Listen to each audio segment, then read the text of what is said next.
బా హాయ్ అండి, అందరికీ నమస్తే. మా ఇంట్లో ఈరోజు విశేషంగా అంటే ఇదంతా మీకు ప్రతి ఒక్కరికి తెలిసిందే. ఇంట్లో పూజలు కార్యక్రమాలు ఏమైనా పండుగలు పబ్బాలు ఉంటే సండే ఇట్లా చేసుకుంటుంది అని దానికి సంబంధించి ఇదండి ఈరోజు తొలి ఏకాదశి ప్రత్యేకత. గంగ స్నానానికి వెళ్ళొచ్చి ఇంట్లో ఇట్లా అమ్మవారిని పూజించుకొని ఇంట్లో ఇవన్నీ చేసేసుకొని ఇంకా దీని తర్వాత మళ్ళీ గుడికి వెళ్ళి అక్కడ పోయి ముక్కులు వడ్డెక్కించుకుని రావాలి. అవును, అయితే నేను ఇంట్లో ఒకసారి కొంచెమన్నా తీసి పెట్టిన తర్వాత బయటకు వెళ్దామని చెప్పేసి ఇంట్లో తీస్తున్నాను. నేను ఇంట్లో ఈరోజు ప్రత్యేకించి ప్రతి ఇంటింటికి ముక్కోటి దేవతల అనుగ్రహం ఉంటుంది అనేది పెద్దవాళ్ళ నమ్మకం.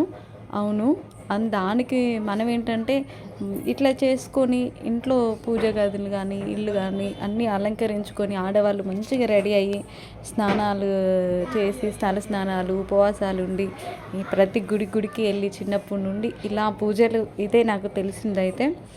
మీ ఊర్లో ఇట్లనే చేసుకుంటారా లేదా ఇంతకు మించి ఇంకేమైనా ప్రత్యేకతలు ఉంటాయా ఏంటి అనేది నాకు మాత్రం ఎవరైనా తెలిసిన వాళ్ళు ఉంటే ఒక చిన్న కామెంట్ పెట్టండి. ఓకేనా అండి? ఈ వీడియో మీకు నచ్చుతుంది అని అనుకుంటా ఉన్నా. ఇది కాదండి, ఈరోజు మంచి ప్రత్యేకమైన మాటలు విశేషమైన విషయాలు కొన్ని కూడా మీతో షేర్ చేసుకుందామని అది కూడా ఒక వీడియో చేసిన. అది ఇది కలిపే వస్తుంది. కమాండ్ మీకు మాత్రం ఇంట్రెస్ట్ ఉంటే చూడండి. ఓకేనా అండి? మీరు తులసి కోట కాడ ఇట్లనే చేసుకుంటారా పూజలు? నాకైతే ఇట్లా చేసేయడం అంటే చాలా ఇష్టం. చాలామందికి అనుకుంటారు దేవుళ్ళు వస్తూ ఉంటే భక్తి ఎక్కువగా అవుతుందని. నాకు మాత్రం దేవుడు రాకముందు నుండి చిన్నప్పటి నుండి భక్తే. అది మధ్యలో వచ్చింది ఏం కాదండి. ఇంకా దాని తర్వాత హాయ్ అండి, అందరికీ నమస్తే. ముందుగా ప్రతి ఒక్కరికి తొలి ఏకాదశి శుభాకాంక్షలు అండి. ఈరోజు చాలా ప్రత్యేకమైన రోజు. నా చిన్నప్పటి నుండి ఈ రోజును మాత్రం చాలా విశేషంగా జరుపుకుంటాము. చాలా ఇష్టకరమైన రోజు.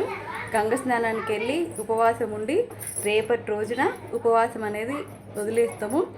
చాలామందికి తెలుసు విష్ణుమూర్తికి ప్రత్యేకమైన రోజు అని. అవునండి, ఈరోజు ఉపవాసాలు ఉండి మనం మనస్ఫూర్తిగా భగవంతుని ఆరాధిస్తే అందరికీ శుభాలే కలుగుతాయని నమ్మకం.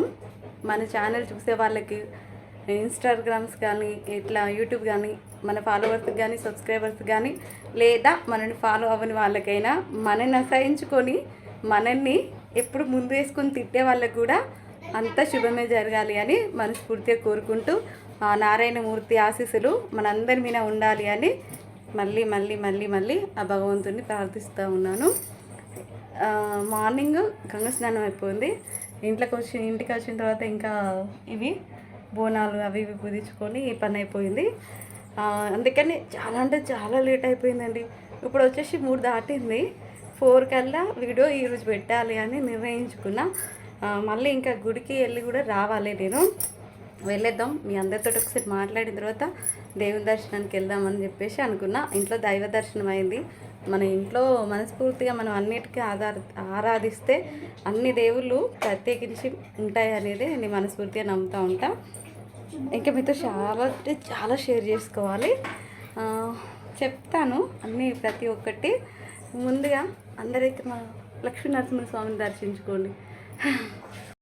నా చిన్నప్పటి నుంచి ఏంటంటే మన ఇంట్లో వాళ్ళు లేదా చూసేవాళ్ళు ఇట్లా మనకు విశేషంగా జరిగిపోయేది. కానీ ఈ సంవత్సరం యూట్యూబ్ ఫ్యామిలీ ఉంది, ఇటు ఇన్స్టా ఫ్యామిలీ ఉంది, అటు ఫాలోవర్స్ కానీ ఇటు సబ్స్క్రైబర్స్ కానీ మనల్ని ఆదరించే ప్రతి ఒక్కరు కానీ మీ అందరూ ఉన్నారు. అలానే ఇంకా మీ ఆదరణలు అభిమానాలు అలానే ఉండి పెద్దవాళ్ళ ఆశీస్సులు ఉండి చిన్నవాళ్ళ అభిమానం ఉండి ఇంకా మన ఛానల్ ఇంకా ముందుకెళ్ళి 1 ఇయర్ లోపు 1000 సబ్స్క్రైబర్స్ 4000 గంటలు వాచ్ అవర్ టైము అవ్వాలి అని కోరుకుంటా ఉన్నా. ఇంకా అవ్వలేదనుకో వదిలేను, మళ్ళీ ఇట్నే కంటిన్యూ చేస్తా. ఎందుకంటే మన ఛానల్లో ఒక మంచి మెసేజ్ ఉందని చాలామంది ఉద్దేశం కదా, అది అట్నే కంటిన్యూ చేయాలనేదే నా కోరిక. మీ అందరి సపోర్ట్ ఉంటే 1 ఇయర్ లోపు కంప్లీట్ చేసుకుందాం అనుకుంటా ఉన్నా. కానీ చెప్పలేము, కంప్లీట్ కాకపోయినా ఎక్కడ ఆపేది లేదు. ఎందుకంటే మనం చెయ్యాలి అనుకునేది నలుగురికి ఉపయోగపడుతుంది అని తెలిసినప్పుడు ఇంకా అది చేసుకుంటూ పోతేనే మంచిది అని నా ఉద్దేశం. దీనిపైన మీరు ఏమనుకుంటా ఉన్నారో ఎవరికైనా కాస్త ఇంట్రెస్ట్ ఉంటే కాస్త కామెంట్ పెట్టండి. మీ కామెంట్లు ఏంటంటే నేను చేయాలి అనుకునే దానికి నాకు ఒక మంచి మెసేజ్లా నాకు కాస్త ధైర్యంగా బలంగా ఉంటుంది, చేయొచ్చు అన్నట్టు అట్లా అన్నమాట. కొంతమందికి ఒక డౌట్ వస్తుంది, ఏమని అనుకుంటారు, 1 ఇయర్ లోపు టైం పెట్టేసుకున్నావు, అప్పటి వరకు కూడా మోటివేషన్ కాకపోతే వదిలేయచ్చు కదా అని అనిపిస్తుంది. కానీ నాకు వదిలేద్దామన్న ఆలోచన మాత్రం లేదండి. ఎందుకంటే చాలామంది కామెంట్లు ఏమని పెడతా ఉండంటే ఒక మంచి మెసేజ్ ఉంది అని కొంతమందిది ఆ ధైర్యం నాకు చాలా అనిపించింది, బాగా అనిపించింది ఆ సపోర్టు. చూద్దాం ఇంకా పోను అట్లాంటి వాళ్ళు ఇంకా కాస్త మంది దొరకపోతారా, నచ్చకపోతుందా మన ఛానల్ అనేదే నా చిన్ని ప్రయత్నం. మొన్న వచ్చేసి మా అమ్మ వాళ్ళ ఫ్రెండ్, నాకు అమ్మ ఏజ్ ఉంటుంది, అమ్మ చెప్పడానికి లేదు కానీ తను ఫోన్ చేసి చెప్పింది, నాకు చదువుకోలేదు, కామెంట్ పెట్టడానికి వస్తలేదురా, వీడియోస్ మంచిగా ఉన్నాయి, ఎక్కడో హార్ట్ టచ్ అవుతూ ఉన్నాయి అని చెప్పిందమ్మ. అసలు మమ్మీ ఐ లవ్ యూ. ఇంకొకటి ఏంటంటే మా తల్లి ఏజ్ ఉన్న తల్లికి తనకు హార్ట్కి టచ్ అయ్యేలా మన పదాలు నచ్చినాయి, నా కష్టాన్ని గుర్తు చేసినావు, ఎవరిని నమ్మాలి ఎవరిని నమ్మకూడదు అనేది. నేను నా లైఫ్లో నేను ఎంతవరకు కష్టపడ్డాను, ఎన్ని అనుభవించును, ప్రతి ఒక్కటి మీకు అంత అవగాహన లేకపోయినా, అంత అనుభవం లేకున్నా నువ్వు తెలియజేస్తావు, నువ్వు చెప్పినవు అని చెప్పింది అమ్మ. నాకు చాలా బాగా అనిపించింది. నాకు అనుభవం లేకపోవచ్చు, అంటే వయసులో అనుభవం లేకపోవచ్చు, కష్టాలలో కొన్ని అనుభవాలను బట్టి నేను ప్రతిదీ చెప్పడానికి ప్రయత్నిస్తూ ఉన్నా.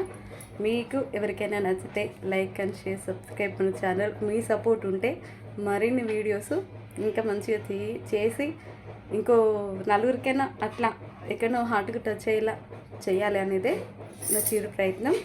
అనుకుంటా ఉన్నా సపోర్ట్గా ఉంటారని. చూద్దాం, మనం చేసే దాంట్లో మంచి ప్రయత్నం ఉంది అనేది నా నమ్మకం. మీలో ఎవరికైనా నచ్చితే ఇంకా సపోర్ట్ చేయడానికి ప్రయత్నించండి. మీ సపోర్ట్ ఉంటే మరిన్ని మంచి విషయాలతో మీతో మళ్ళీ నేను షేర్ చేసుకోనికి ప్రయత్నిస్తాను. ఓకేనా అండి? అందరికీ బాయ్, నమస్తే. మరోసారి ఆ విష్ణుమూర్తి మనస్ఫూర్తిగా మన తప్పులను క్షమించి అందరూ బాగుండేలా తన ఆశీస్సులు మనకి ఇవ్వాలి అని, ప్రతి ఒక్కరి మీద ఉండాలి అని కోరుకుంటా ఉన్నా. అందరికీ మరోసారి ముక్కోటి ఏకాదశి శుభాకాంక్షలు అండి.